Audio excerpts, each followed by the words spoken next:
Okay. So we have one question. So Faith will go around to get your questions. If you have a question, slide them up to Faith, and she'll shuffle them so we won't know it's your question. It's just yours. Did you have a question? Did you have a question? Oh, y'all was writing the scripture down. Oh, okay, okay. Well. Well. So my question. Because I wrote a question. It says, I've never understood the verse Matthew 18:20, where two or more are gathered in my name, there I am among them. I just never got that because in my mind it's like Jesus with just one. So I was like, do I need to be with someone? This goes back to like childhood of being confused. Of like, does that mean that there needs to be like I need to be? You with said it was someone it was and Matthew then God, 18. Like, enters the situation. I got you. 18:20. 18:20. Yeah. Gotcha. It's 2 or 3. It actually says 2 or 3. So let me go to Matthew. Let me go to Matthew 18 just to familiar myself with this story. Matthew 18. 20. Yeah, 18:20. Okay. And again, I say to you, if two of you agree on earth about anything they ask, it'll be done for them by my Father in heaven. For where 2 or 3 are gathered in my name, there am I among them. I think when I'm gonna make sure I study that to enhance a little bit more. But I think the beautiful thing about knowing God is that even if we believe with Him, things are possible. But just like a husband and wife comes together and he births something, I think something beautiful happens when 2 or 3 are gathered, are touching and agreeing. It's almost like your faith, my faith, your faith combined, like Captain Planet. You know what I'm saying? And then so at that moment, since there's power in numbers.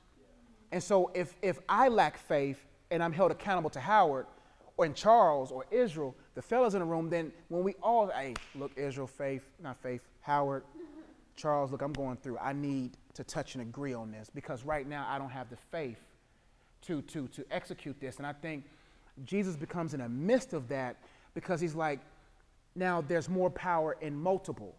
And what happens is if you're always by yourself and you have no one to touch and agree, you can't do everything by yourself. Not one man can build a building. Not one woman can build a family. Not one person can do anything. So it's always good. I think God was trying to focus on community. Yeah. The beauty of us, not I or me. The beautiful of we. You see what I'm saying? I think it's almost like a principle that says, go find someone to touch and agree about this. People who have faith to believe that, like your boy Daniel, I'm pretty sure he had some brothers with him, but you saw what happened when it took him 21 days to get his prayer answered. Imagine how Daniel felt when his faith was going like this a little bit. Those demons was attacking his belief. But what's the beauty of Shadrach, Meshach, and Abednego in the fiery furnace? If I was in there by myself, I'd be burnt up. I don't know if I had enough faith to be like, God's gonna bring me through.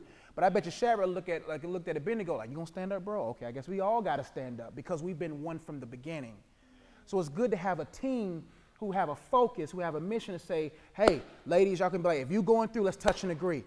Not saying that Jesus won't be in the midst of you individually, but there's a power that comes when you're in the midst of other people who also believe. Now, if you're alone with God by yourself, will he intervene? You best believe. If you pray, but there's something beautiful when you say, look, let's touch and agree on this and watch God move because our faiths are combined. And, Captain Planet, I grew up on that. So hope that answered your question. Yeah, no, that's good. And the beautiful thing about you, he's not there when he's not limited. He's not. Like, oh, God will come when you're by yourself, he was there for Daniel. He was there for Joseph. He was there for a lot of people by himself. He was there for Jesus by himself in the garden, but he still had 3, even though they fell asleep. Yeah.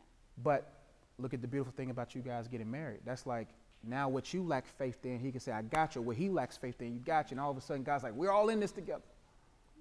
That's why make sure that you understand that God has to be the third chord in everything in your life. Whatever you join yourself to, God has to be that third chord. Because if you just tie yourself, y'all two tie each other together, but God's not there, it ain't gonna work. If you're in a partnership, that's why I don't believe in. Now, do I need to have a Christian lawyer? No, I may not have to have a Christian lawyer, but if I'm in partnership with someone in business, that person has to be a believer as well. See, it's not like, because there's bad Christian lawyers. So it's not like God's like, you got to have a Christian lawyer in order to succeed. Shoot, if you a sinning dude and you can cut my hair, I'm going to go to you. You know what I'm saying? Hopefully I can win you to Christ. But the beautiful thing about being joint with someone that also believes is that when you don't feel like you can believe, that person can help your unbelief. And then y'all both can be on the same page. So that's the only question. Any questions in the audience? That's it? Well, let's go ahead and join hands together. Let's touch and agree then.